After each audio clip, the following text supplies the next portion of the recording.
Hello. Welcome to Alt Day. It is the Sunday after Christmas, and you know what that means. It's time for our second week of Game of the Year. Boy, howdy. This week, we will be going over our personal top fives. We have different criteria for it between each of us, so we can explain it when we get to them. But generally, what I've asked the fellows to do is make their five best games of the year and talk about them a little bit. Keep it nice and simple. Originally, we were going to do a one unified game of the year, but because Setzer plays a bunch of wacky games we don't play, we realized that would be impossible. So instead, personal stuff. So with that out of the way, let's start with Cheston. What's your number five or honorable mention or whatever you want to do? Well, thank you for passing the buck to me to get this train rolling. And I am happy to get us started, and I will start with just a few quick honorable mentions. For the context of my mentions, it's worth noting that in my list, I kept it to 2020 releases, and I did not include ports or remasters.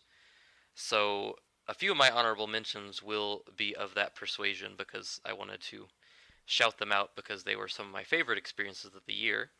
And so I'll start with my favorite ports of the year. I quite enjoyed Pikmin 3 Deluxe and Super Mario All Stars 3D, which were both excellent wastes of my time at various points throughout the year. I think I was under quarantine when I played both of those games, and it really made the time fly while I was waiting to be released from my prison of my own making. So big shout outs to those, and then the other honorable mention I wanted to give a mention to because I know this is the only place it'll get any nods here in this crowd is Animal Crossing New Horizons, which I did fall off pretty hard after the first 3 months. I didn't come back and check in for any of the holidays, but for the first few months it was a nice bonding experience between myself and my wife. We played it pretty constantly, and we shared an island because we were playing on the same Switch. And so it was a very interesting social experiment with, sometimes I would make changes and she would not be happy about it. Sometimes she would make changes and I wouldn't be happy about it, and And long story hijinks short, ensued. Cheston's divorced now. Yes. Well, things really spiraled out of control when it was Bunny Day, and she expressed great discontent with the rewards that one got for Bunny Day. She thought they were hideous, and They she were. got so tired of finding the eggs every time she was looking for fossils or fish. So one night I woke up and I got into our village and I went outside our house and just dropped every single egg and every single piece of furniture I had, and then I painted a little mural on her yard to really send the message home.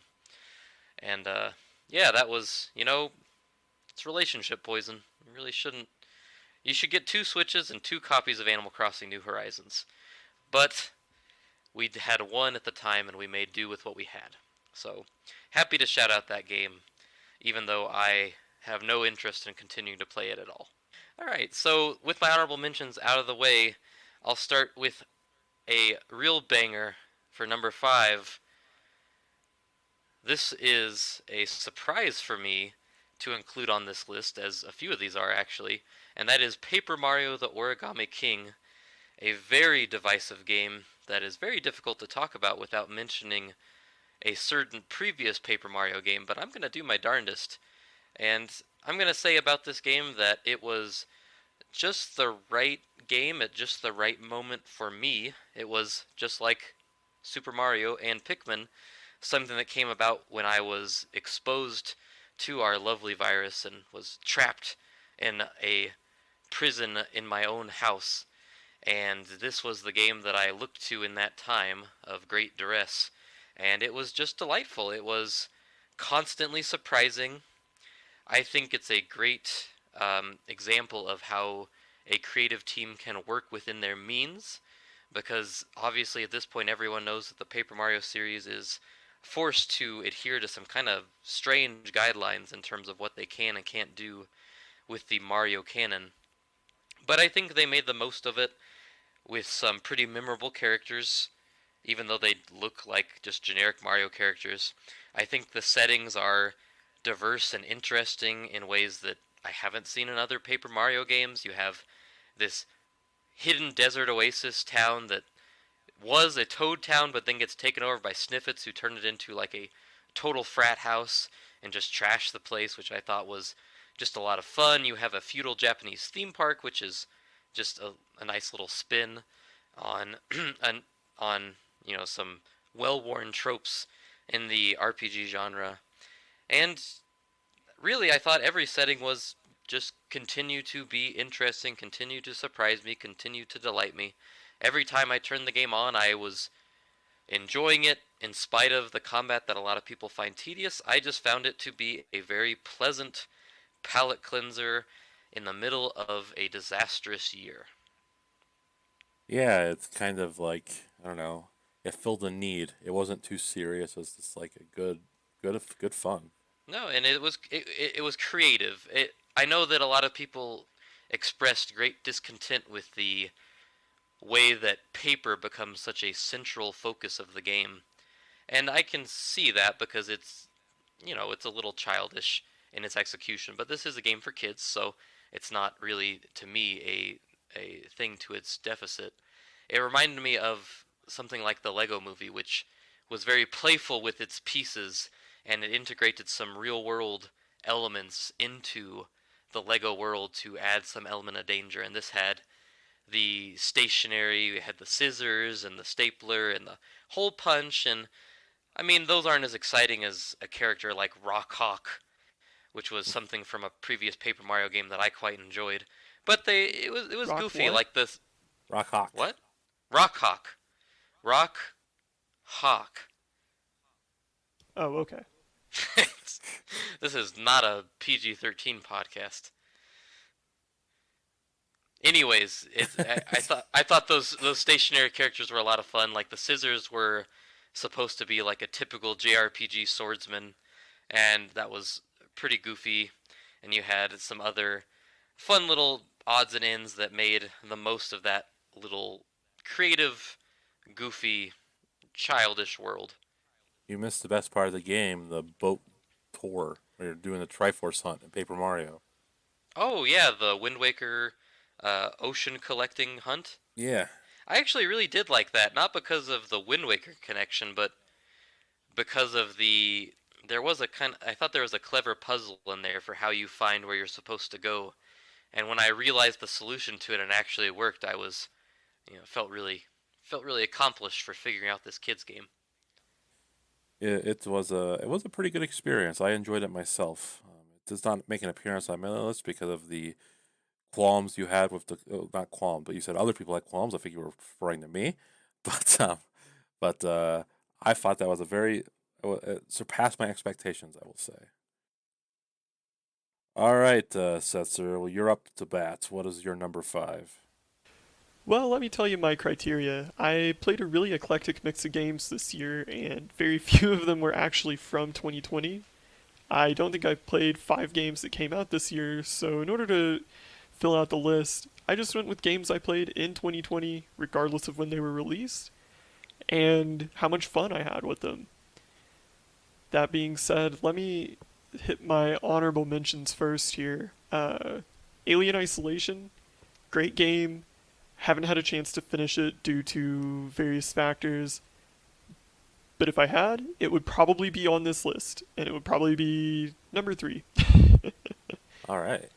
Ruiner, another great game, aesthetically, musically, mwah, on the mark, but the gameplay kind of left a little bit to be desired, so didn't quite make the top 5 this year. And Risk of Rain 2, I love this game, but I started playing it last year in 2019, Oh, so I didn't want to put it on this list, even though it technically had Man, its full out of early access release this year. I So appreciate the them's stickler the nature. breaks. stick the knife in it. Yeah. Stick the knife and turn it a little bit. Jeez.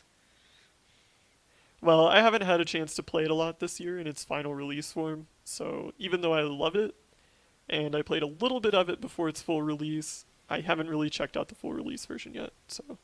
So my number 5 this year, Final Fantasy XIV Shadowbringers. All right. Off to a strong start. Yeah, I've played 14 off and on. It's probably, gosh, I don't even remember when. right in the lead up to Heavensward, I believe, is when I started playing it. And I have some friends from college who, play it regularly, so I like to hop on every now and then. And this is a game that has infamously and famously had its ups and downs, right? And after being really underwhelmed with the previous expansion pack, Stormblood, Yeah, Stormblood was I pretty weak in story content. yeah, and let's be honest, Final Fantasy XIV's gameplay is it needs a little help from the story to carry it. Yes, it does. Yes, it does. But Shadowbringers delivered. A lot of the gameplay changes are great. I really enjoy the new Gunbreaker job, and the story had me like on the edge of my seat. I couldn't believe it. This is an MMO story, and I was like legitimately getting hype for what was going on. Oh yeah. I'm actually gonna hop in today and play the new patch. Yeah, that's the best thing about FF14. When I was playing MMOs like WoW, I'd always be like, I wish the story. I wish I feel like I actually cared about what I was doing and didn't feel like I was just getting a loot.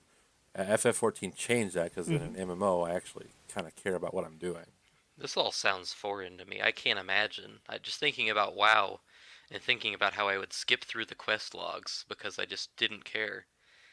I can't imagine playing an MMO that did make me care. The way FF14 presents the story is way different than WoW. Like you can tell when a story has Yeah, plot significance. Is it the whole game is comparable to structured very very differently. other actual Final Fantasy games? Kinda. If they were Mm, more like, it's gonna sound weird to say this about an MMO, but if they were more like linear in story structure, where like you know exactly like what's gonna advance the main quest, Hmm. but it's more Okay. quest based. Yeah, well, of course. I but think he's yeah, done. I've Oh. I was shocked. I had a very long odyssey to get my account back to play this game. I had to photograph my driver's license and send it to Square Enix twice. And over the course of 2 months, I was finally able to get my account. And it was worth it. I Yeah. really enjoyed it. All it cost you was your personal information, your social security number, your driver's license ID. Yeah.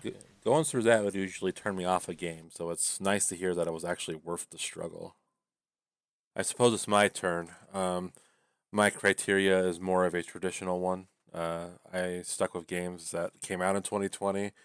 My big rule, I guess, was basically I cannot count Persona 5 Royal, just because I feel like it adds a fair amount of content, but at the end of the day, it's a expansion on a game that came out in 2017, and I feel like that violates the spirit of games that came out in 2020. So just so you know, Persona 5 Royal would certainly be in my top five. So let's start with, I've only got a couple honorable mentions. Ghost of Tsushima. That is a very lovely, like I cannot believe that game runs on PS4 hardware as good as it does. Like it looks amazingly beautiful. The reason it didn't make my top five is because I got kind of tired of the gameplay by the end of it. It's kind of basic, but from a aesthetic point of view, like in the storytelling point of view, it's a top tier game and certainly worth playing. And I would venture to say the best PlayStation exclusive for PS4 this year, but we'll see how many people agree with that. I know certain video game writers don't. And my other honorable mention is Yakuza Like a Dragon, which is got a fantastic story. I love like the characters and all the side stuff. Just like Ghost of Tsushima, the gameplay towards the end, it's dragged on me because it's too simplistic. A game with simplistic RPG combat like that works better at like a 15-hour length, like a Stick of Truth. And this one, I think my final playtime was in the 50s, and it's just draining at a certain point. I get it, but from all other things, it was quite the game. So, on to my number five, which probably give me some criticism because I snubbed Like a Dragon, but my number five is Dragon Ball Z Kakarot. You son What of a bitch. what a game! It's not really much of a secret, but I enjoy my Dragon Ball pretty well.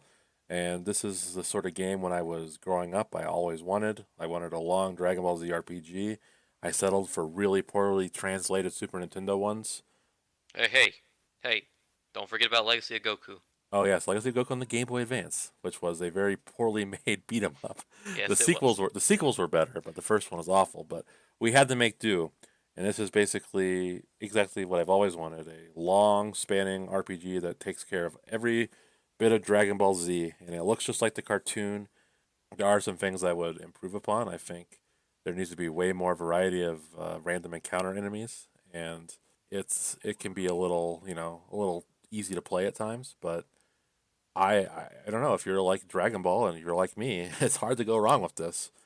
It's on sale right now, so people that like it should give it a shot. So, what was it about this combat? Because I heard that this combat was very repetitive. It What is. was it about this combat that made it more palatable to you than Yakuza? It's not that it's more palatable; it's shorter. Oh, Dragon is Ball it? Z Kakarot I is like a 25-hour game. how can they condense all of those training montages into 25 hours? because the training montages are spent in your random encounters, so you don't need to cover them. Oh, no, you sure do. Do you get to go to the hyperbaric time chamber? Hyperbolic time chamber, Mister. Oh, sorry. Um, I don't remember. I don't think so. I don't think there's like a long arc in there. I think you see Gohan go Super Saiyan, and that's it. I think it's more of a because like I liked both games quite a bit. It's more of a this is something I've been waiting for a very long time, and also it's shorter. I did not get like towards the end of Like a Dragon. I was like, okay, okay, I'm ready to move on. Let's go. And I never really got that feeling of Kakarot. So I will say Like a Dragon story is way better, but Dragon Ball Z is good for what it is. Better than the greatest story ever told? Yeah, yes, better than the greatest story ever told. Who would have guessed? Wow, that's pretty high praise. I know, but that's what I'm here for. Well, I don't think my choice will be controversial. Actually, strike that. I do think it'll be somewhat controversial because I've had this discussion at least once. And my number 4 is a fitting number 4 because it's Streets of Rage 4. And I think it's really important to note for this game and its inclusion on my list that I have no fondness for the Streets of Rage franchise. Derek and I are Final Fight children. Yes, you heard that right. We are Final Fight children, and I will Final Fight you to the death over that. Where is the punch? Where is the drum beat? But Thank you. Alright, anyways.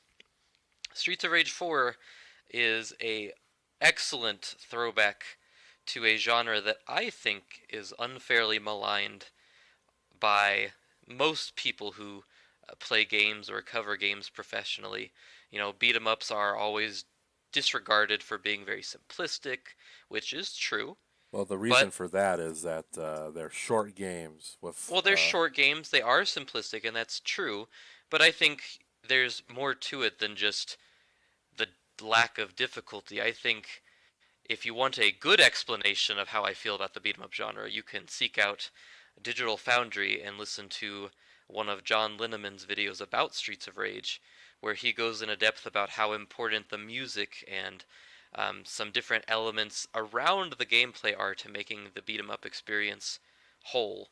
And it really hit home with me with this game. I felt like the art style, though at first when I saw pictures I was doubtful because it does have that flash look to it from a distance, but when you play it in motion, it's just so crisp and beautiful, and just really a perfect way to bring that kind of game forward. The music is, as the kids might say, a bop from level to level, and I think most surprisingly is that the game actually does demand a little bit of skill. You can't just dumbly punch your way through it. You do have to figure out the best way to handle certain encounters. You do have to use combos and special moves at appropriate times.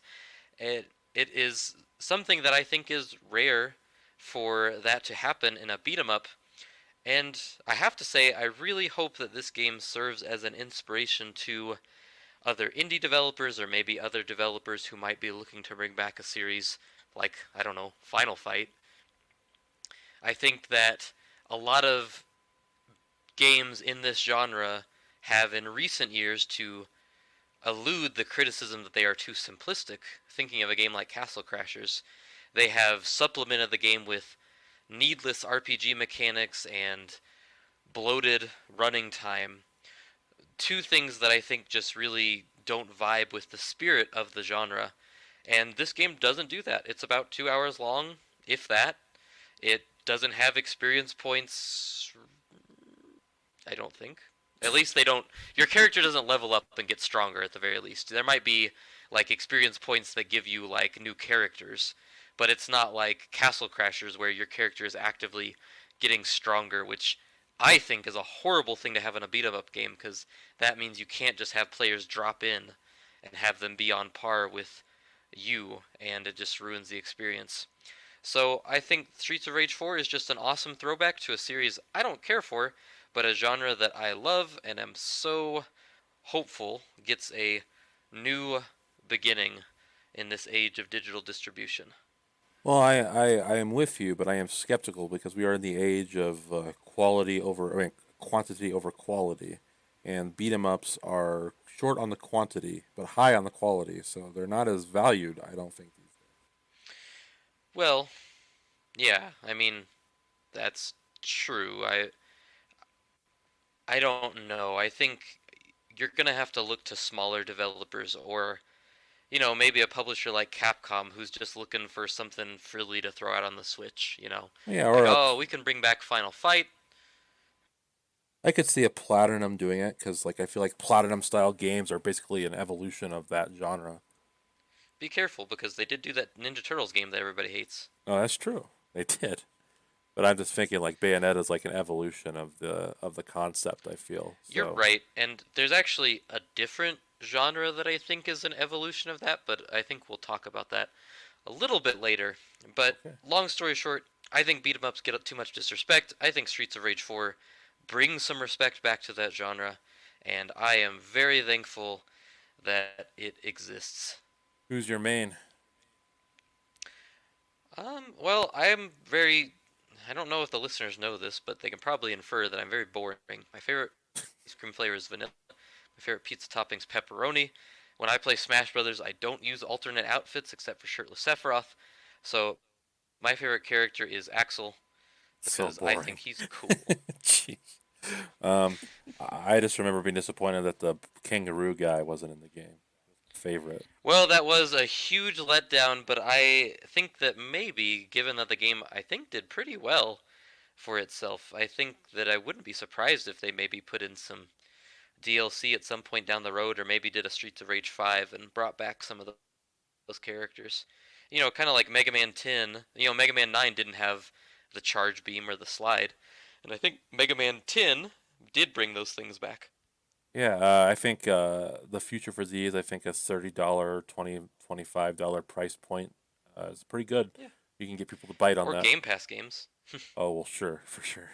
Yeah. Well, But and you, Derek, I think you kind of expressed some reticence about this choice earlier when we talked, and I think that I think you only played it that time. We played it online when we had those issues with the connection. that's Is that correct. right? That is I correct. think I did finish this game solo, and I had a great time with it. So I think you should give that a try, or maybe when this COVID thing clears up, we can hang out and play through the whole series on your totally not modded Sega Genesis Classic. Yes, yes, we could do that. Yeah, I would be curious to see how I feel. I think I did not give this game a fair shake, so I'd like to go back and play it again. Yeah, I really want to know how Setzer feels about beat 'em ups. Huh? What? I just can't I imagine I can't imagine a genre less to your liking. yeah. I mean, I can think of a couple, but I don't. I think I like platformers less than beat 'em ups. Man. That being said, I can't remember the last time I played a beat 'em up. Yeah. I would say Um, battle royales would be one like you're least likely to play. I'd imagine. yeah, battle royale. I loathe those. Yeah, I'm trying to rack my brain. When was the last time I played a beat 'em up? And I can't think of any. Did I ever force you to play any back in the day? I mean, I think we played Turtles at one point. We probably did. That's the Yeah. sort of thing where the meme "fun with friends" really comes into play. Because even if you don't like Yeah. beat 'em ups, it's really hard not to have fun when you're playing Well, with a yeah. buddy. Yeah. Setzer, what's your number 4? Well, you guys know I love Arcane, so how about a bit of a dark horse pick? This year, I finally got around to playing Dark Messiah of Might and Magic. This is a game that originally came out on the 360, I want to say, and I wanted to play it back then, but never had the chance. Picked it up on sale for like, what, $5? It was worth it. I enjoyed it. There's some parts, there's certain levels that are a bit of a slog, but I think that generally speaking, this is the definition of a game that was way, way too far ahead of its time for its own good. It's built in the source engine of Half-Life 2 fame, and there's a lot of physics puzzles and physics play that you don't really see anymore. It was really novel back then in the early 2000s. You don't really see much of it. But come on, man. Kicking a guy into a spike wall, uh, shooting an ice slick under an orc's feet and he slides off a cliff. I mean, it just never gets old. I think one of my favorite moments in this game is, you're just walking through this area, right? Just this desert ruin. You're walking through it to get to the actual level with a couple of your NPC buddies. And one of them is just some nameless wizard, so I shoot an ice patch under his feet, and he goes sliding across the ground, shoots through the level, breaks his neck on a fallen rock, and it causes me to game over and have to go back, 2 minutes or something. But I didn't mind at all because I was laughing too hard. It's just, the gameplay is great. It still holds up. The story is, well, it makes me think of Samuel L. Jackson when he's talking about episode 2, I think. He's like, well, it's a Star Wars movie. Lots of cool shit happens. It's definitely, well, it's a medieval fantasy game, but it could be worse. But yeah, just I had so much fun playing this game. How could I not put it on the list? Yeah, it seems kind of, I don't know, it seems to have a lot of physics-based combat and stuff like that, which would be ahead of its time. You don't see a lot of that in the mid 2000s, I don't think. Yeah, Half-Life 2 really set the bar. Portal was really popular around this time. And Dark Messiah has like a kick button, so you can just push guys around, but it has a lot of like physics tools like telekinesis, setting stuff on fire, breaking walls so that barrels will roll through and crush guys, stuff like that. It's Okay. about positioning and timing and the environment in a really novel way that, I haven't played in a long, long time. Oh, that sounds pretty interesting. It seems like a worthy addition to your list, I'd say. Would Yeah, this be yeah. considered Eurojank? Yes. Well, Okay. kind of. Okay. Because on the one hand, it is a janky game. It is made by a European studio. Arcane is based out of France. On the other Mhm. hand, it is based on the source engine, which is developed by the American company Valve. Mhm. So, you know, which side of the pond does that jank land on? It Up for you to it's anybody's decide. guess. That's At some point, it is jank, though. Yes, it's comfy jank. It's comfy jank. I could dig that. That I like some sounds. comfy Yeah, jank. I Yeah, like games of that era. I like yeah. the imperfection. It's kind of refreshing. Yeah, Yeah. you don't see a lot of games published on, well, at least, Xbox or PlayStation like that. Like you used to. hmm Yeah, I mean, the whole game is just so dynamic and so systemic that a little bit of jank kind of adds to the experience. Not bad. Insert cyberpunk joke here. Game's fun, by the way. I'm sure. I have Yeah. no doubts. Guess we know what your number one is. Yep, Jeez. got it. You guessed it. All right, so it's me next. So my number four is kind of like an honorable mention sort of thing, almost, like a Okay. lifetime achievement award. Um, Cold Steel 4 is my number four. This is actually not one of my favorites of the franchise, but I played so much of this franchise this year that I feel like it had to be represented on this list somewhere. And this is the game that came out this year, so that's why it's there. my my big qualm with it and why it's not ranked higher is that when you're watching a shonen anime and it's like they are too cowardly to kill off any of these characters. Cold Steel slash Kaseki has this problem where their protagonists just they have situations where they're in Cold Steel 3 someone gets straight up killed. They just straight up die on screen, and in 4 they're brought back to life. I'm like, all right, I don't like this. So that's my qualm. But I mean, I'm not to speak all negatively about it. This general story of Cold Steel 4 is a lot of fun. The combat is the best the series has ever been, in my opinion. I really enjoy the characters and the narrative, but I'm excited to see a change of scenery, which is what the next game offers.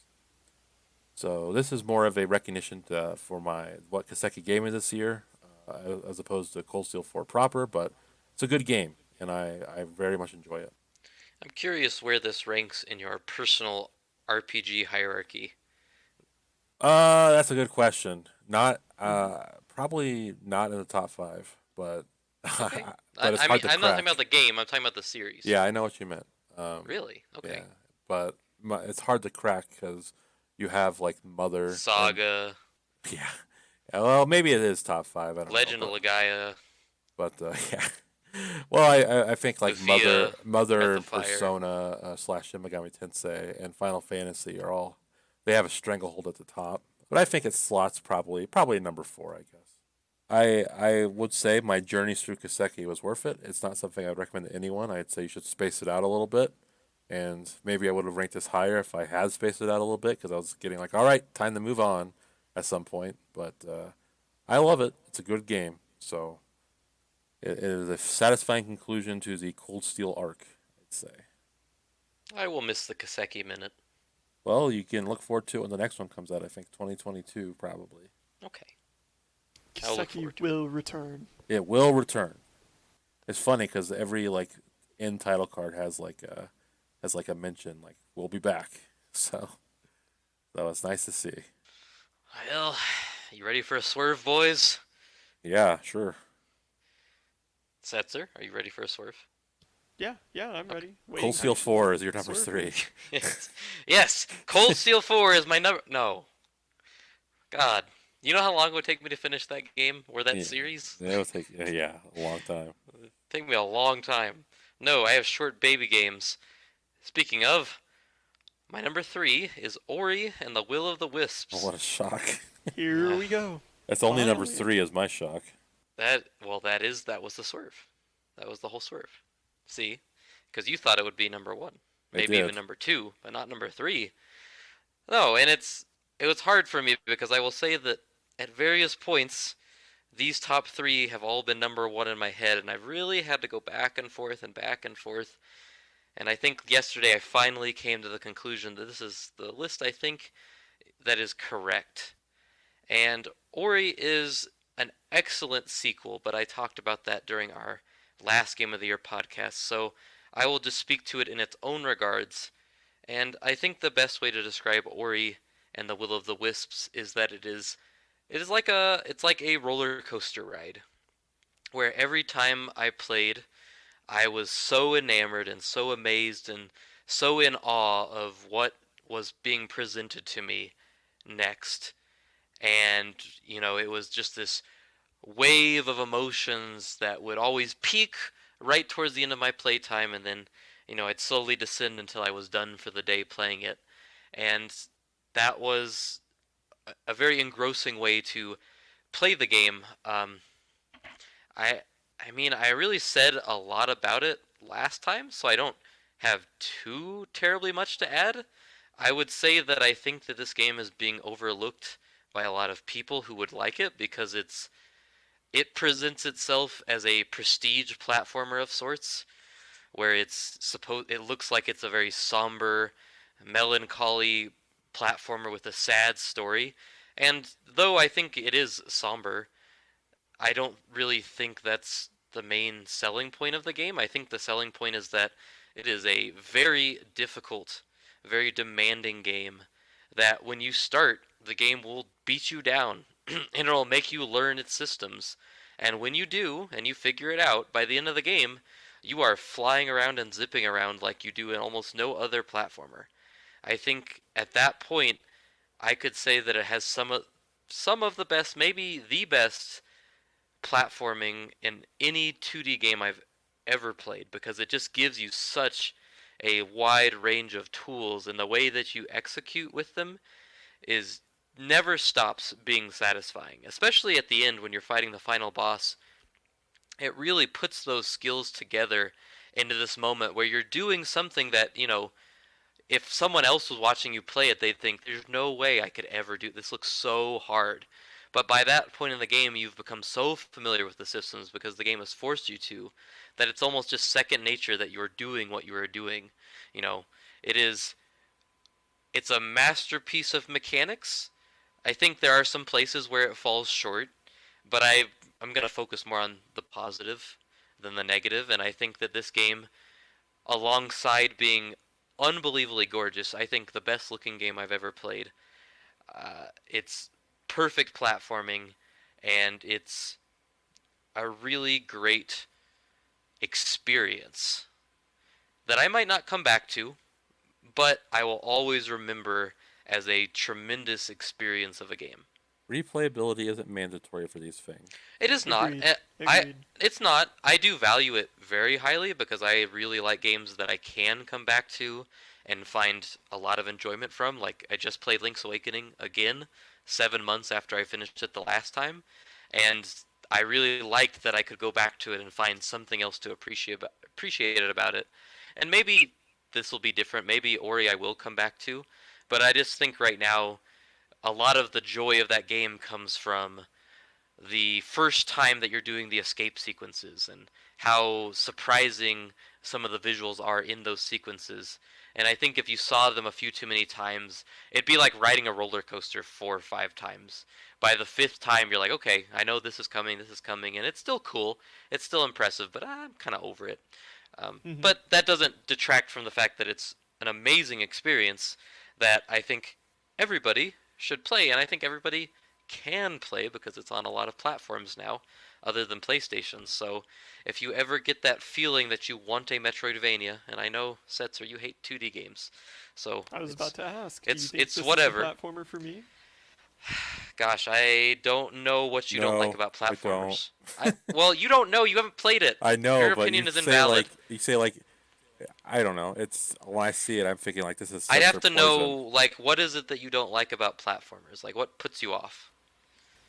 I don't like having to precisely aim in 2 dimensions. I don't like Ah, having to. say no more. Uh, Yeah, okay, okay, okay. if you don't want to be precise, I mean, maybe I'm being harsh, but there are a lot of tools in Ori's tool set that allow you to get away with being a little less precise. So maybe, I don't know.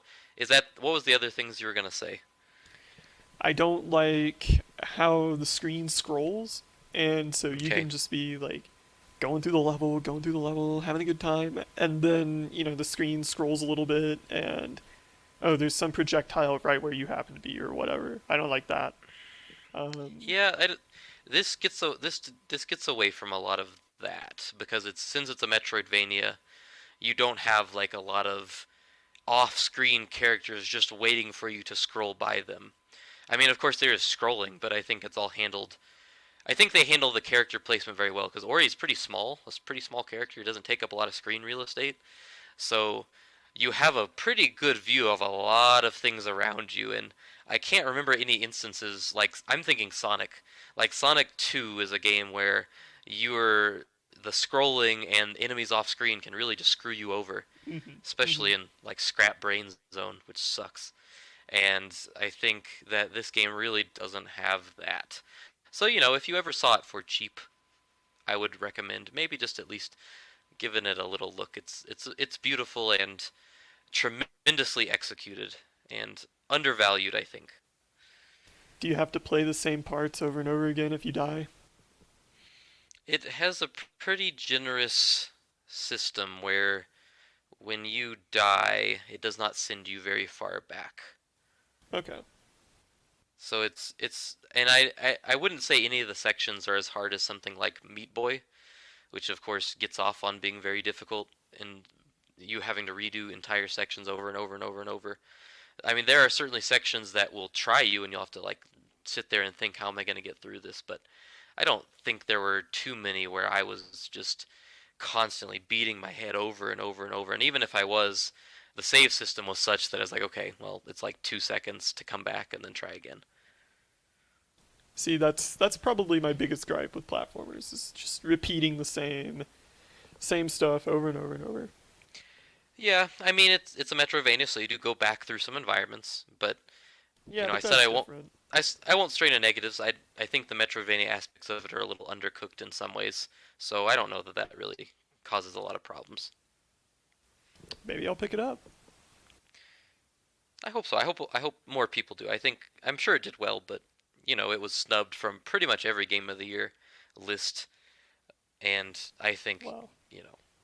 We all know what those are worth. Yes, I know, of course. You're only allowed one indie-like game, and even though Ori isn't technically indie, the It's Hades is. not indie. It's not even not technically I indie. It's not. understand, but when people look at it, they think indie, and there's only I one know. game like that allowed. So Hades was the winner this year. Well, Hades is real good. It was, but that's how the Game Awards work. They only have one. And they chose Hades, even though Ori's not indie. And once again, I feel like I should mention. I'm glad you mentioned that it's not terribly like, prestige platformer, so to speak. No, it was always advertised as such, and that That does it a disservice because I've played way too many indie games about depression. When I see like a game that looks like this, I'm like, oh gosh, okay, no, here this we is go. more comparable to like a Pixar movie Okay, in some ways. I mean, it's not nearly as well written as like a top tier Pixar movie, but it's got the same like the emotional element is on par with you Maybe know Cars 2. a character. Yeah, no, no, no, no. would you say it's better than Up? Yeah, I'd say it's better than Up. Yes. I was thinking like in Finding Nemo when the dad or the mom dies at the beginning. It's basically that. Like that's the emotional punch is that a character passes away early on in the first game, and then something similar happens in the second game. And I should say, if you're listening to this and you're thinking I need to play the first game first, I would say, no, not actually. Like it's fine. I like the first game, but the story repeats some of the same beats from the first game, so you really wouldn't it wouldn't be that great on that end. And I think mechanically the second game is just so much better that the first is pretty much made obsolete in my eyes. All right, Setzer, what's your number three? Well, how do you guys like a curveball? Last of Us 2. Let's do it. I've already given us one curveball. Let's have another. You guys are gonna hate me, but it's awfully funny you started talking about Hades, Oh, here we because go. that's my number three. A little Hey. earlier than I thought. A little earlier. Yeah, that's through no fault of Hades' own. You'd actually told me it Uh, wouldn't even be on your list, so I actually am very surprised it's there. I did a lot of trimming down, and I thought, you know what? I think Hades does deserve a spot. I I think mostly because one, I had a lot of fun with this game. This game kept me hooked and kept me going, and took a genre I don't normally like. As I said earlier, Risk of Rain 2, really like that. That's about the only other roguelike I enjoy. It took a genre I don't really like, and it made it enjoyable for me.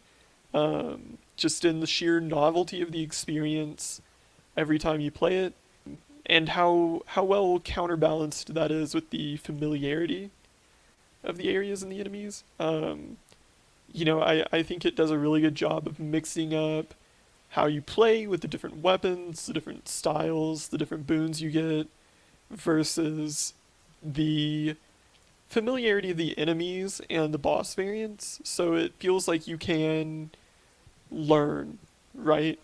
It's not just totally off the wall. You can learn it and get better at it and improve. And I don't know, the character elements, the story elements just had me looking for more. I just wanted to see what these guys were up to. It's not exactly Shakespeare, but I enjoyed it. What can I say? Yeah, I need to really get more into this. Like, I like pretty much everything I've seen about it. It has a beautiful art style. I mean, it plays really good. I just never got into it as much as I would like. I think Yeah. it takes, I don't know. I felt like for me at first I was kind of feeling it. Like I thought this is pretty good. I want to say it was about five or so runs in when it really just all of a sudden became this thing. I was like, well, now I just have to play this and I have to keep going until I clear it, which is usually not how I get with rogue likes. I'm usually just fine putting it down, but this one, once I saw some of the systems coming together and I unlocked a few different weapons, I was like, this is tremendous, and I need to see this through. You Mm-hmm. did. Well, I didn't because you have to finish it 10 times, but Oh, I'm working on that. Yeah, I'm still working my way up to the true ending, but I think the one completion is enough to qualify it Oh for yeah, I I a would say place on the so. I list. think even if you only got through one completion, I mean, I felt like by that time I definitely felt like I got my $20 worth. Yeah, yeah, There's no doubt. exactly. And I don't foresee some kind of swerve that's going to make me hate it. No, I can't imagine what they would have to do that. I, Yeah, it, exactly. the story can only go so many different ways once you get past the first clear. I don't see them doing something that just totally defiles the experience. Zagreus gets his head beat in with a golf club, and you have to play as Thanatos for the rest of the game. Oh god, I would hate that. I hate Thanatos. You have to play as or not Hermes, Hypno. Forgot all about Hypno. It's me next, and my number three is Hyrule Warriors: Age of Calamity. Earlier than I expected. Only number three. Well, Oh I've man. done some soul searching, and Hmm. I only play this game when I'm going to bed. Really, so so this is Oh my come on, that this doesn't is mean anything. this Nothing is wrong with my that. no. There's nothing wrong with that, but like I play it for maybe 45 minutes at a time. You know, if it was really the best game of the year, I would find excuses to play it all throughout the day. That said, you know, it kind of hits what it's kind of like a comfort food game. You know, it's not terribly deep, but I have a lot of fun playing it. You have a bunch of different characters. They all control roughly the same, but they play, you know, differently. They have different like abilities and whatnot. And you're just going around killing guys on a map and ordering your troops around, and it's simple, but it's comforting and fun. There's really not much to it. The story is nothing. I mean, it's such a disappointment. When this game was announced, it was like, this is the prequel to Breath of the Wild. This is going to be pretty cool. It would be kind of cool to see how the calamity happens, and it's really nothing. It's a filler story, really. So It's a nothing burger. yeah, it's really. I mean, stuff happens in it, but like I couldn't tell you plot specifics. It's kind of boring. So didn't really hit for me there, but that's okay because that's not really what I like about these games. So I would say if you have any fondness for Breath of the Wild and that aesthetic and that world, this game is a must play because it basically is a fan service game for Breath of the Wild. So Yes, yes, I know. I'll play it. I wanted to throw this one by you and see yeah, what you thought about it. yeah. Would you say that the Muso is the modern day beat 'em up in that it is a genre that is just widely misunderstood? Well, I would say that's an interesting comparison. I think as someone that enjoys these, I think beat 'em ups might have a little bit more depth and things going on. I think game critics a lot of the times will just say like I don't get this, so it's not good. You know what I mean? I think Hyrule Well, yeah, it's just Warriors. very simple. Yeah, I think Hyrule Warriors scored fairly well, but I think it's also because it's a Zelda game. Like I would be surprised if like I haven't played it, but I'd be surprised if like Warriors Orochi is like vastly different than this game. Right. I think that was reviewed near as well. No. I don't. I mean, I feel like it is misunderstood, but you know, I'll freely admit I think these are very simplistic games, but I think everything has a place, and I think it's comfy just laying in bed playing this and falling asleep. So I love it. Yeah. Well, that's good. I'm glad to hear that you have come to terms with the fact that you are the Muso guy. Oh, I am the Muso guy, and I'm very much looking forward to Persona 5 Strikers, which will not be an in-bed game because I'm getting it on PlayStation. So Just bring your PlayStation in bed. That thing's no, pretty big. no. You can cuddle with it. it, it Keep you would warm at night. it would set my bed on fire. Damn I thing think runs you'll so be the hot. little spoon. Oh yeah, I think so. That thing is gigantic. Okay, well I'm good on that. So Cheston, what's your number two? All right. Well, my number two is well-worn territory at this point because my number two is Hades, All right. and Woo, yeah. I don't have too much to add to what Setzer said about Hades. I think it is. I like roguelikes a fair deal more than he does, but I do think in that genre it does a lot of smart things that make it far more enjoyable for more people. It's far more skill based, far less determined by random happenstance. Of course, there is random chance in the game, but you're able to mitigate it pretty well if you know what you're doing. And I appreciate that, even as someone who does like roguelikes, even some of those that do have random elements. And I think what I would say about Hades that I really appreciate as someone who has followed Supergiant for the entirety of its existence, which is not that long. I played Bastion, and then I've followed them on and off throughout the years as they've developed and released other games. This felt like to me, in the same way that, like, Derek, I'll throw a sports analogy your way, when you have a promising young athlete on a team who kind of, you see some pieces, but they're really not pulling it all together. And then they have that season where it all comes together at once, and suddenly they become most valuable player caliber. Right, it all hits.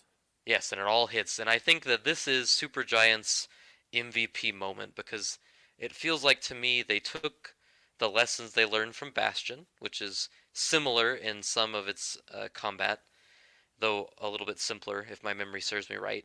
Some lessons they learned from Transistor, which was a game that was all about being able to customize your loadout and being able to approach situations from a variety of different angles. And they took the lessons they learned from Pyre, which basically like a visual novel. So them really plying their trade with their art and their writing. And this is the game that puts all those pieces together. And I'm not saying it's better than all those games at the individual pieces. I haven't played Pyre, and I'm just willing to bet that the story in Pyre is probably a little better because it's not confined to this genre. Mm, No?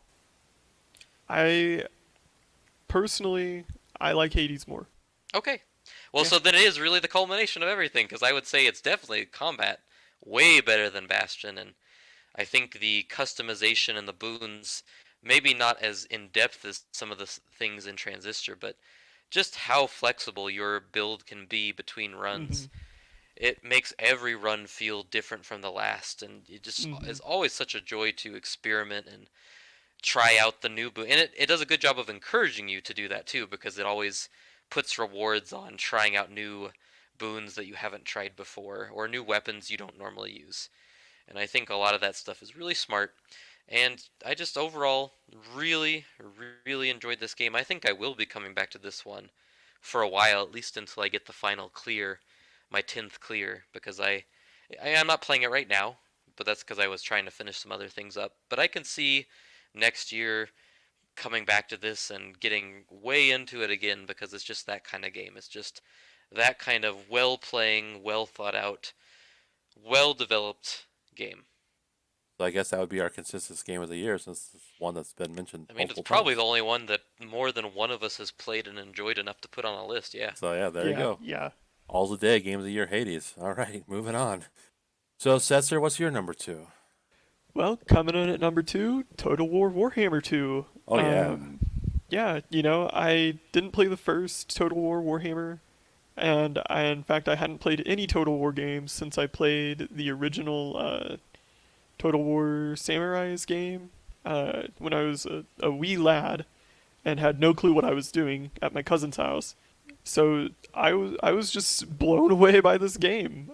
I really enjoy these kinds of strategy, territory control 4X games. Endless Legend was my game of the year 2014, and this takes it to a whole new level. You definitely lose some of the depth on the campaign map, which I'm not too terribly happy with, but it does streamline some things that I really appreciate, and the turns don't end up feeling like slogs like they do in a lot of these games. And it adds to it the very, very best combat that I've seen in this genre. Like, I legitimately love playing the army battles in a way that, a game like Endless Legend, the little board game battles, I hate, and they feel like such a slog. And in Civilization, they just gloss over it. You guys just, club each other over the head a couple times, and then one unit wins, right? But here, you actually have to think. You actually have to move your guys. You actually have to put them in formations. And it's just so much fun. It's just so much fun. I've played several different factions at this point, and they play so differently. The campaign map economy is so different. The armies are so different. There's just so much variety, and the way it comes together, even if you aren't playing that faction, you have to think about, okay, what's this faction good at, right? It's like StarCraft cranked up to 11, right? I love it. Nice. I love it. Yeah, it seems like a tactician's dream almost. Well, that is kind of how the series has made its name, and for a long time I was afraid that these games were going to be sloggy, and some of the siege battles definitely can be. But in general, I was really surprised by how good a job the game does of getting out of your way. That's kind of refreshing. I feel like sometimes those games are a little overbearing, so Yeah, yeah, so it feels like it kind of hits your sweet spot. for sure. It's definitely got that one more turn, one more turn. Yeah, I accidentally stayed up till like 4 a.m. playing this game at one point, impressive. which I haven't done in like a decade now. Is that's just hooked you? Yeah, yeah. I really enjoy tactical games like that. I think the best ones make you go like, all right, I can do one more, and then like, wait a minute, 2 hours have passed. What's going on here? Mhm, So mhm. Oh, I'm on turn yes. 300. And what? Final Fantasy Tactics Advance did that to me at one point. Don't think it would anymore, but it's a good feeling to have when you find the game that does that. For sure. Reminds me to go play Into the Breach again. Oh, that game is way worse. It's I not. appreciate I appreciate the effort to shill. Into the Breach is amazing. It's fine. Hold your tongue. It doesn't touch the heights of the genre. Well, I mean, it's a very different kind of game. So Yeah, because it's it's like a puzzle almost, less than a yes. tactics game.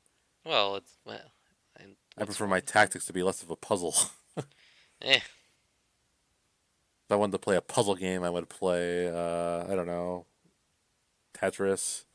Uh, that one, Medios. yeah, media, yeah, media. There we go. yeah. Heck yeah, Uh, Meteos. Candy Crush.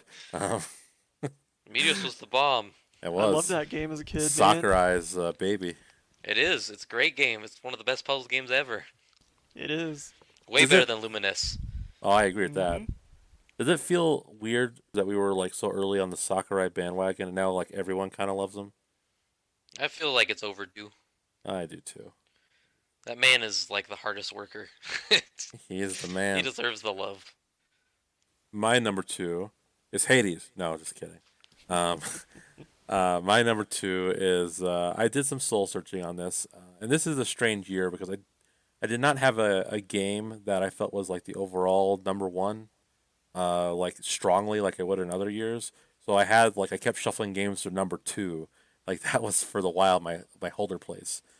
And so what wound up here in my runner-up slot is Final Fantasy VII Remake.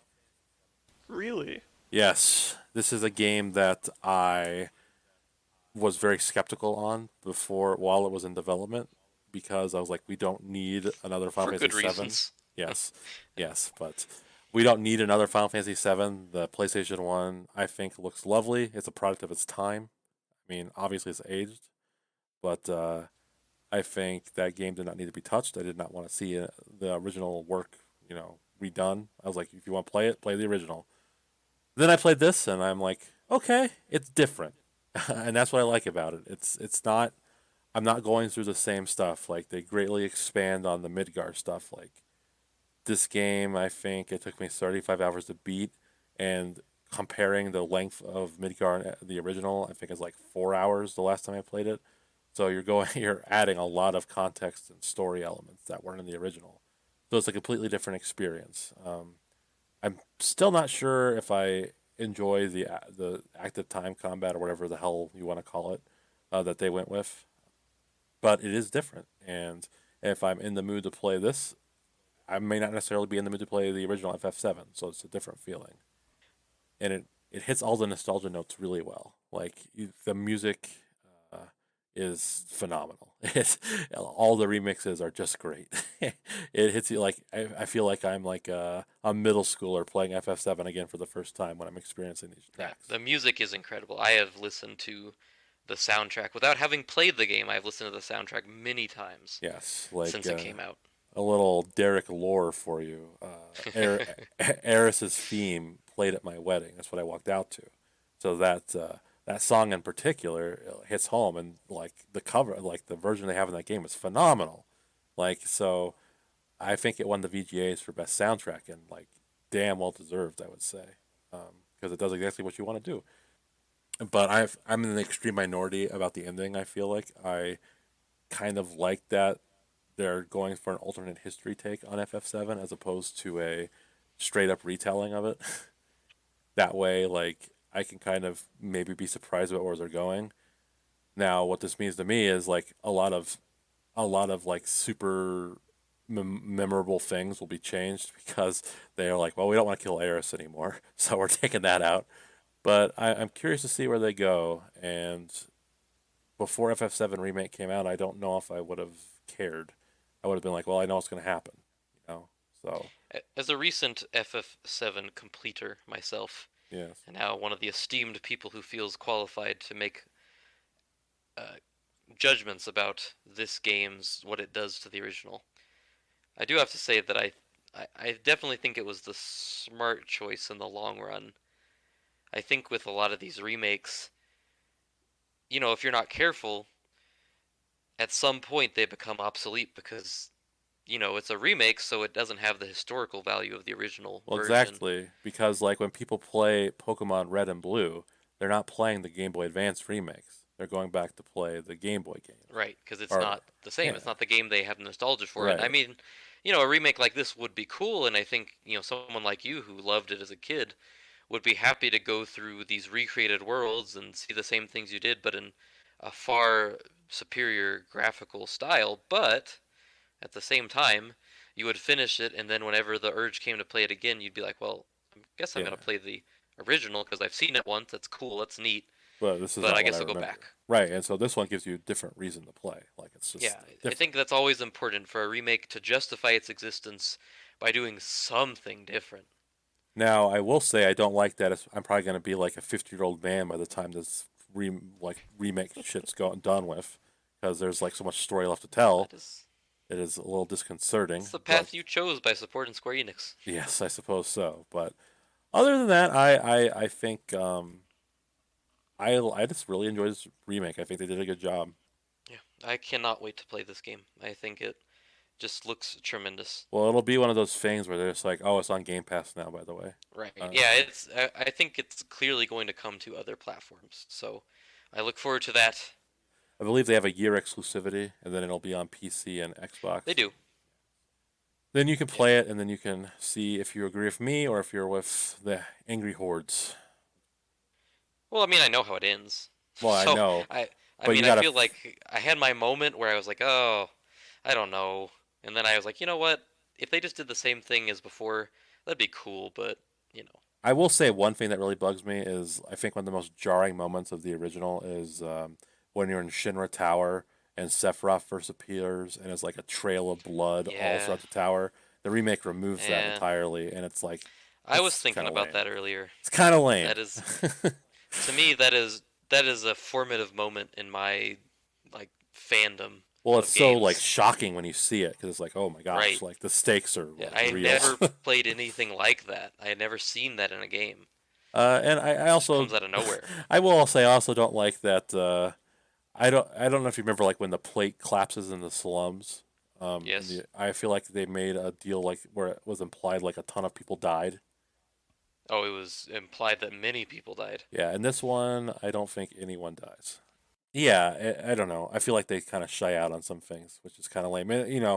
And the one that everyone's talking about with the demo was where Avalanche set the bomb to blow up and it was a dud, and then Shinra blew up the reactor anyway, which is kind of a strange choice. But those are little nitpicks. I generally enjoyed my experience. I'm hopeful. To me it made me feel optimistic about the franchise in a way that I haven't in a long time. Like maybe this will be what sets them back on the right foot because I do not like the way Final Fantasy 15 plays. 13 is whatever. Well, But it doesn't play like 15, so you yeah, got it does that. not play like 15, which is very exciting to me because I just played 15 for 10 minutes and thought this is really terrible and boy do I wish it was turn-based. Well, And don't get your hopes up because you got to play 16 before you can decide the future of the franchise. 'Cause that's more well, I know, but indicative. I think 7 it's a good momentum builder. Like, okay, all right, they can make a good Final Fantasy. They Yes, can do it. it is possible. They can make a great a game of the year contender, a game that people buy. So it's a big step up from the last few. Cheston, what's your number one? Well, I feel like this was destiny. Destiny 2. Beyond Yes, Light. but unfortunately not that destiny because that would be a very interesting future. Maybe not the one I want to participate in. So, my game of the year list is a big old Nintendo sandwich, which means that my number one, inexplicably, is Clubhouse Games Oh 51 God, Worldwide Classics. that's such a Here we bad go. choice. Now, let me address Derek, who I knew would have this opinion. I'm gonna make my rebuttals, and here's my rebuttals. Start So with I friends. no, that's not my rebuttal. So the first thing I can expect that people would say is, well, hey, sure these are 51 games, but they can all be had for free elsewhere. You could download this chess on an iPad and get the same experience, or you could download Ludo on an iPad and have the same experience. And I think in some senses that's true. I think that this game does an excellent job of replicating the tabletop experience on a video game console.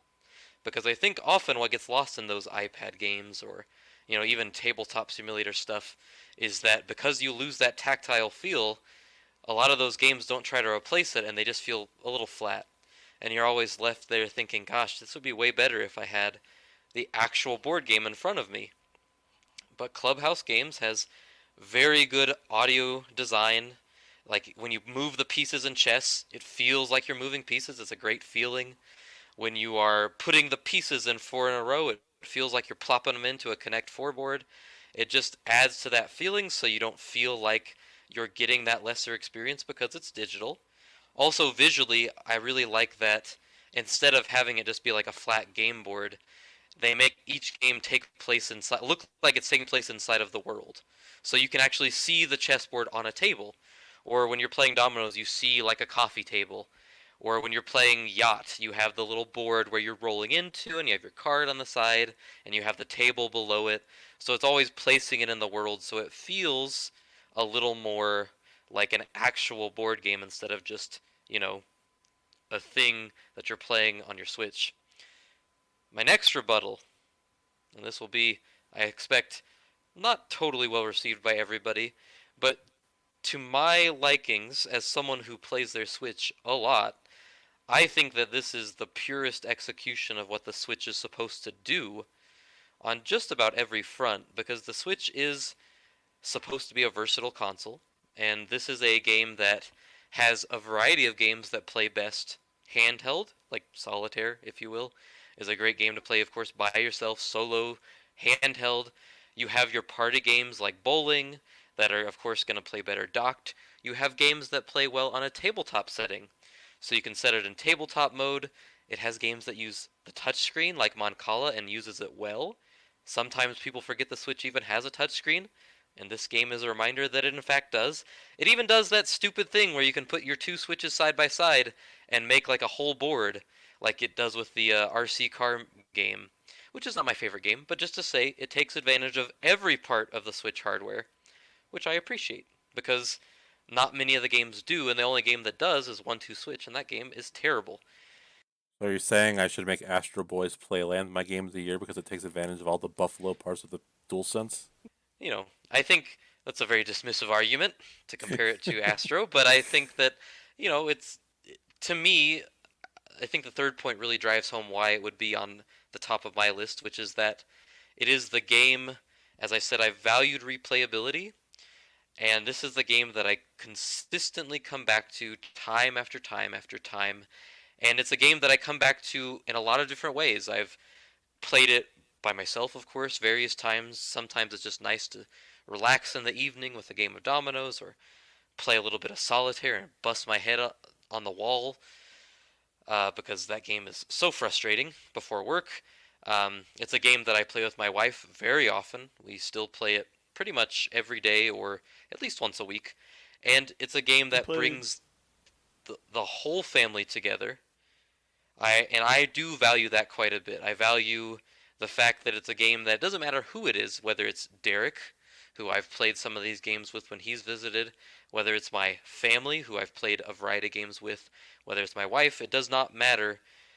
We have all come together over this game, and I think that's very important for me as someone who plays games. A lot of my favorite games are like that, and this game is no exception. I really truly think that this game shouldn't just be dismissed as a silly board game collection. I think it's well made.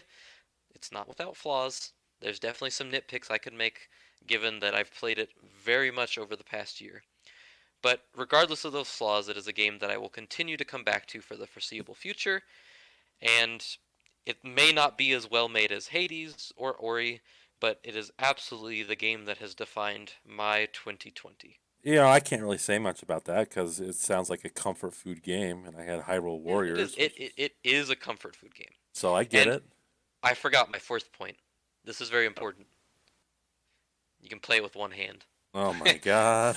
And I care very much about that because I think one of my favorite games of the past 5 years is Pokemon Let's Go. Not because it's a great game, but because I could play it with one hand in the morning, so I could play with coffee in one hand and my Switch in the other. And I Yeah. loved that. Thank And so goodness Gardevoir's not in the game, otherwise we might lose control. I love that I can play this game with a cup of coffee in one hand, my Switch in the other. I always value that, even though it is a very arbitrary thing. Any game that has one-handed controls gets a huge bump in my book. It's a game I didn't even want to buy when it was announced. I thought it would look stupid. I thought who would waste money on that? And then I wasted money on it. You criticized me when I had Clubhouse games on the R4 back in the DS days. That's right. So I've who come. was wrong now? Well, it turns out having a kid really adjusts the kind of games that you value. Yeah, you're about to, so you're like God of War 2018 is like your No, favorite game not ever that. now. No, those games, story-based games like that, have lost so much value in my mind now. You start clapping whenever he says boy, like oh it's just like me, Oh my God, son. God, I hate God of War. All right, well Setzer, what's your number one? The undisputed champ of 2020 for me, a medieval. Wow, high Yeah, praise, high yeah. praise. I loved this game. I had a blast with this game. Everything about this game I love. I honestly don't know what more needs to be said about it. It's just practically perfect. Well, if you were to use a preposition to describe your proximity to evil in this game, which would you use? Near. There we go. The story is right up my alley. It's out of your way. The level design, kiss my fingers like a chef. It's so brilliant. The art design and graphics are beautiful. I love them. The gameplay is just so tight and refined and smooth as silk. There's really nothing to complain about, you know? It's a game that is just long enough that it doesn't wear out its welcome. And when you have your fun, you can look back on it and say, that was a damn good game. We'll close out with me. Oh, funny how that worked out. Yeah, funny how that worked out. So it sh- it should be noted, like, mine's the games I played this year. I think if I had to say the best game I played this year that I hadn't played before, it would be Bloodborne because that game blew me away. So in a similar vein, my game of the year is actually Demon Souls. Well, Um, I am Hmm. very surprised. I was thinking about things I took away from games, and it is the one game I played this year where when I wasn't playing it, I was like, I really wish I was playing Demon Souls right now. Like, I would be working or, doing a podcast or something. I'd be like, this is fun and all, but I have a world to explore. It's the Um, Splatoon of 2020, is what you're saying. yeah, I did not expect to like it as much as I did, but I would say it's really damn good. It's worthy of its reputation. You know, as I've said in a previous episode, I do not see what people see about like the graphics being soulless or whatever. It just looks really pretty to me. So I have no actual complaints about it. Like from a level design perspective, it's brilliantly done. Like the world is very clearly like you could see what they're going for. Is what I'm saying. The enemies are challenging and fun to fight.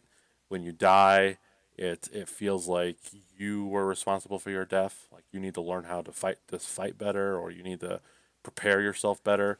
I do Hmm. not. I have never really felt cheated in Death and Demon Souls, which is very rare. I guess I shouldn't say never because I ran into a Black Phantom once that like one shot me when I wasn't expecting it. But that shit happens. But other than that, I can't think of any times that happened. Like another game I played this year was Crash 4, and I felt that was loaded with deaths that I could not have properly prepared for. That's Crash Bandicoot. Like you belly flop on a bunch of crates, and there's like TNT off Yep. screen that explodes Uh, you, and that is not that's Crash. that's not fun. Yeah. But with Demon Souls, like you can see the traps coming to you, but it's up to you like how you're going to evade them. I would say it's like genius game. Like it actually takes me back to that sound weird, but like Super Nintendo games where like you would play them and they were like frustratingly difficult, but not so much so that you would like stop playing. You just like grit your teeth, like I'm gonna see this through. I got it. Like I'm having a good time, but this is tough. And I don't see how I don't know. I don't think there's a lot of games like that anymore. I feel like they're either hard in a no fun way, like enemies take too much damage, Yeah. or It's a hard they're balancing act. yeah. And I feel like Yeah. this accomplishes it. You know, game design is an art, so there, Yeah, there, some people are very good at it, and some are not, and I would yeah. say most are not. So something like this really does stand out. I kind of questioned whether I should put this on the list at first because it is technically a remake, and my reasons for excluding Persona 5 were based on that it was basically the same experience I experienced earlier. But I gotta tell you, like I hadn't played Demon Souls before, so that's why I allowed it, and easily one of the best launch games ever made. It's made me more invested in From stuff. Like I know nothing about Elden Ring, as I said last time we did this, and I'm excited for it solely because it's a From game. I don't give a Well, shit that George R. R. Martin is involved. Like, it doesn't matter to me. I care about what the studio's doing. Glad to see you finally join the crew, Join man. the crew. Well, and I have Sekiro on my shelf. I really always thought you It's, were a Soulsborne guy, so this is kind of taking me for a loop that well, you I don't consider yourself one. I had played Dark Souls 1, but I had not really I thought played you'd many. finished Dark Souls 2 and 3. No, I own them, but I never really Oh, played them. okay. I played a little bit of 2, and I played enough of 2 to realize I did not like it as much as 1, and then I never played 3. Bloodborne is what awoke the beast, because like this was something else, and then this one is great too. I would say it's every bit as good as Demon Souls. I mean Dark Souls from back in the day, but I might have to replay that because maybe I'm not remembering it right. But So, I just think we should probably note that since Demon Souls technically came out in like 2009 and a Medieval came out, what, last year? 2018. 22 years ago? Yeah. I think only one of us had a game that came out this year, which means that I think the When did official game chess of the come out year. again? What? well, I think chess, the official Ludo, game of the year is Clubhouse Games 51 Worldwide Classics. because this piano was not implemented before. That's true. Okay, well if you want to look at it that way, Yeah, well, I do. It's all right. The fun That's your backdoor way of choice. getting my way. Yeah. But I think that if you like Souls games at all, I think Demon Souls is a must play. Yeah, I think it Um, looks beautiful. I'm not a Souls person, but I've looked at it many times and thought, you know, I could probably get past my grievances to look at this game. I think Give it a whenever shot, man. whenever it inevitably gets ported to PC, I hope you try it, Setzer. So I do once again, I do not think this was a year where I had a strong number one.